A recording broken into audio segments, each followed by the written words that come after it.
Once I'm well prepared and geared up, it's time to hit the road towards those caves.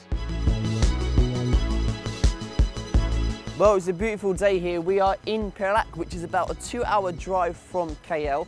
Now we're at a place called MSIM. Now this place is apparently a really big cave. I don't know how far we're going to go, but this cave is in a place called Gopeng. Got my hiking shoes on, I've got my bag. I'm ready to explore.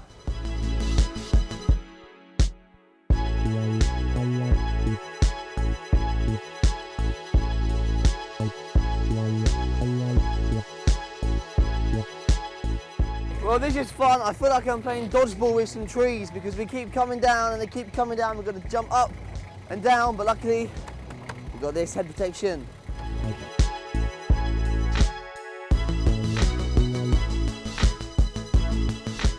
Okay, we've arrived, and after that we had a little briefing with the tour guide and getting to know what to expect whilst we're caving. I just wanted to start climbing. Well, getting to caves aren't easy, and we've walked quite far now. We've got to go through here. This is like a little jungle trek, and then when we go through there, we will reach the cave. Now we are trekking through the jungle to get to the caves. I was really excited. Once we were inside the cave, oh man, I was so fascinated with the interesting rock formations. They had patterns on the wall as you go from one chamber to another.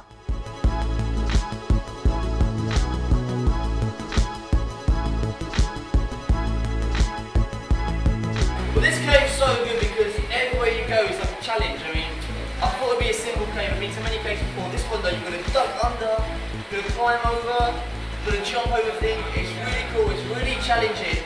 And it's quite tiring, but we're not even halfway through yet, so we're going to keep going.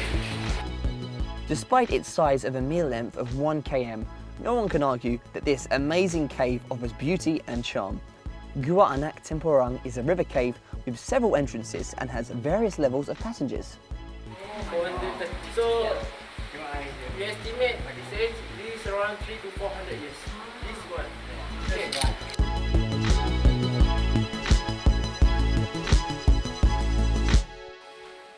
Ah, I see light.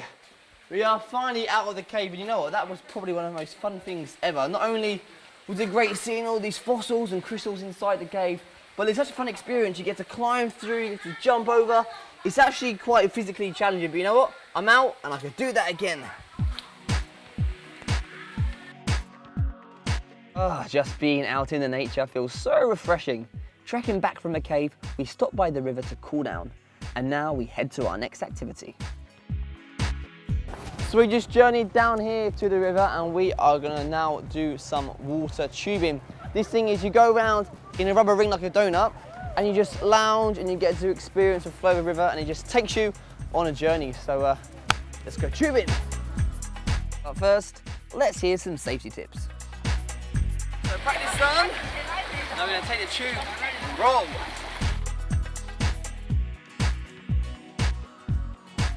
Alright, enough monkeying around. Now I'm going to get some real action on the river.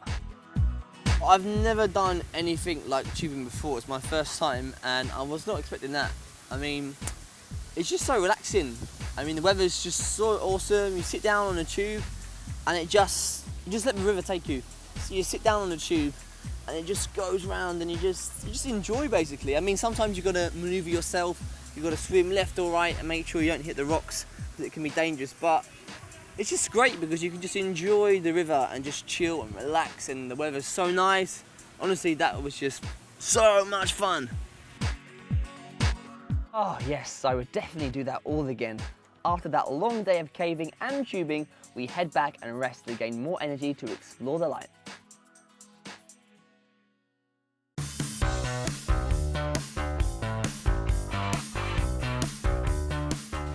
Well, after a long day of having so much fun doing the water tubing, the caving, we've done a lot of activities, but what we've not done is eat some really good food. So I've come here today to Ali John's. This place is about 20 minutes from Gopeng, and I've heard some really good things about Japanese food.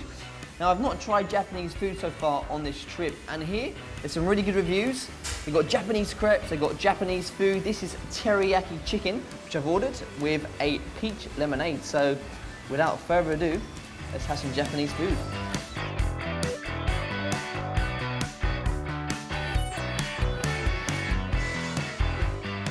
This shop has been running for 3.5 years.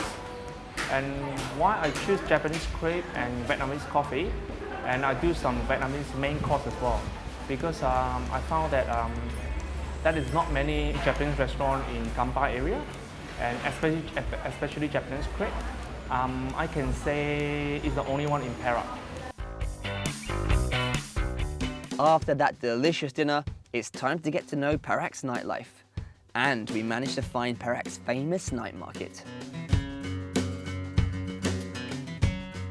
Now, one thing I love in Malaysia is the night markets, and here I'm at Gopeng Malang in Ipoh. This place is a whole street stretch of a night market. Got some money? Gonna buy some things.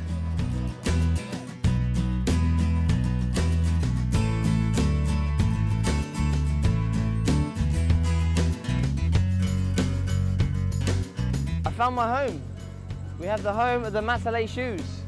Masalay, Masalay. Like all night markets, you would find almost anything here. This time around, I had a secret mission. I needed socks. So I got some nice socks because today the water activities completely drenched and ruined my socks. So I got some nice socks, some sunglasses. I think this market has been fantastic. My first day in Ipoh has been so good, so now I'm going to get some sleep and enjoy the next few days.